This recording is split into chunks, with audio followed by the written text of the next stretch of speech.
Hi guys, welcome to my channel, and on today's video I will be making a fall card using this Heidi Swapp wood grain background stamp. Now I will be using my Memento Tuxedo Black ink to ink the image up because I will be using my Copics to color it in, and my Fiskars large stamp press to mount the image. Now this card is inspired by the fall wood signs that have been popping up on Pinterest, and I thought it would be a cool idea to make a card inspired by that look. Now here I am inking it up, making sure to get enough ink on the stamp. Now I'm flipping the press over.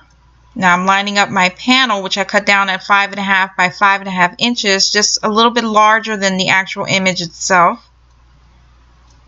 Now that I have it lined up, I'm going to press down on the stamp press, and you want to make sure that you press down firmly so that you can get a good impression.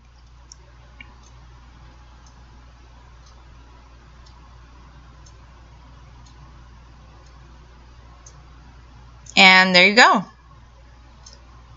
Now the next step will be to use my Copics to color it in. Now in this step I'm using a ruler and my fine tip black marker to divide this image panel into thirds. Now I'm just running the marker straight across, making sure to make the line dark enough so that I can see. And as you will see later on in this video, not only will it help to create the illusion of this being a wood sign, but it also helps when I'm coloring this in with my Copics, because then I have a more defined line where I can add all of my shading. Now here are the markers that I chose for my image, and this next portion will be fast forwarded. I'm laying down a base of my lightest color, my E13, and I'm using my chisel tip end of the Copic marker to achieve that. Next I will follow it up with my E18 marker to add my shading along the bottom, along the edges, and following the lines in the image to create a wood grain pattern. I am using my E18 to deepen those lines as well to give the illusion of this being wood slats. And now I'm deepening up the shading with my E29 marker, and then I will do everything in reverse.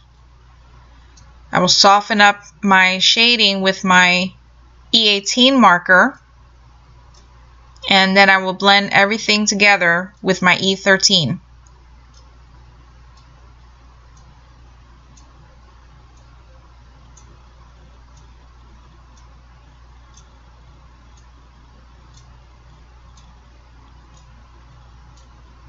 And here's a close-up of my progress so far. Now I will continue to color the image in the same manner, laying down my lightest color first, followed by my mid-tone, which is my E18, and then my darkest shade, which is my E29. So you can see I'm adding some shading with the E18 along the edges, and then I'm adding some shading to the knots and deepening up the wood grain lines with the E18 as well.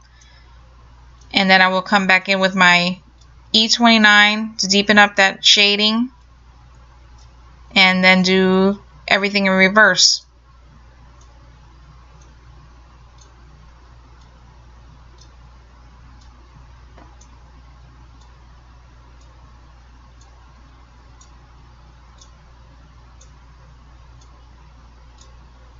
And by adding the lines that we drew in to break up our image into thirds, you're able to deepen up the shading.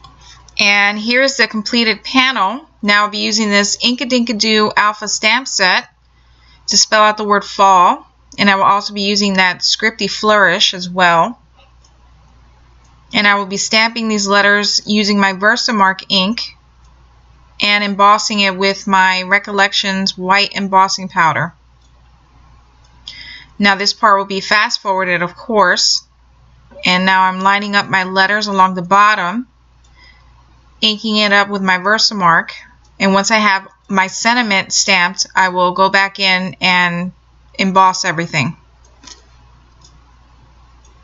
And now with the word fall stamped in, I'm going to sprinkle my embossing powder over the top and shake the excess. And before I heat emboss it, I'm going to stamp my scripty flourish on the left hand side of the panel and sprinkle that with embossing powder. Shake off the excess. I missed a spot there on one of the letters. Now I'm taking a brush and I'm brushing off the excess powder. And now I'm using my heat gun to heat set everything.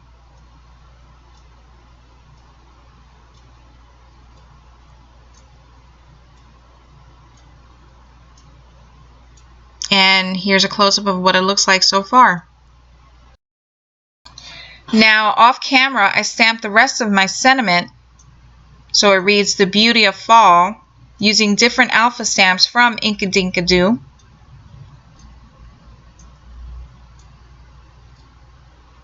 And then I use another stamp set to stamp these cabbage roses, and I colored those in using my Copic markers and cut those out.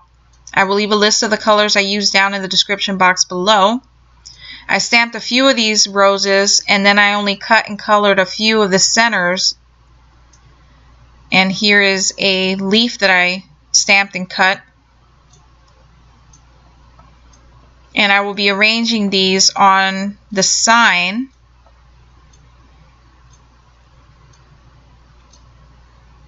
And here's the stamp set where I got the images from. I'm not sure the manufacturer of these stamps, but there are a lot of pretty images in here.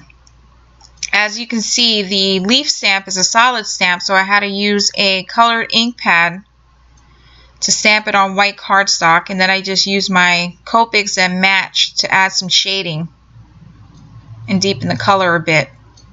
And here's the ink pad that I use. This is the old olive ink pad from Stamping Up. And now I am just arranging the flowers on the sign how I want them to go. I'm going to be adjusting the placement as I go. And then once I have everything where I want it, I'm going to use my tape runner and add some adhesive.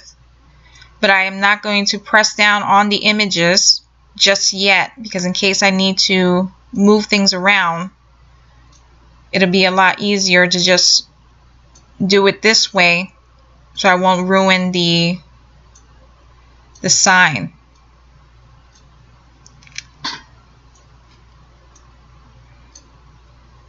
And then once I have everything placed where I want them to go, I will press everything down. And then I will show you a close-up of how this sign is coming together. I think the flowers add a really pretty touch.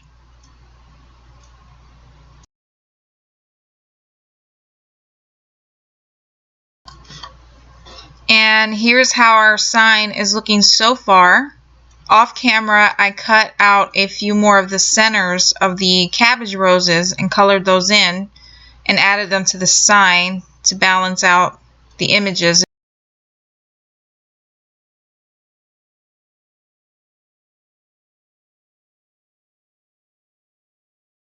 Now I'm going to use my Wink of Stella glitter brush pen to add some sparkle to the roses.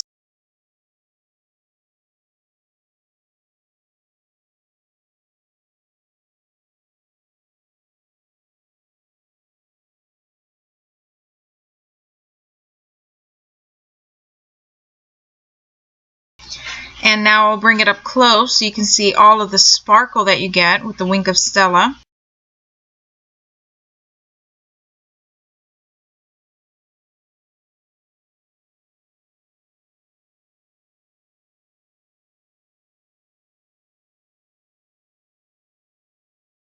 And now I'll be adding some gold sequins, and I will be adhering those down with my tacky glue.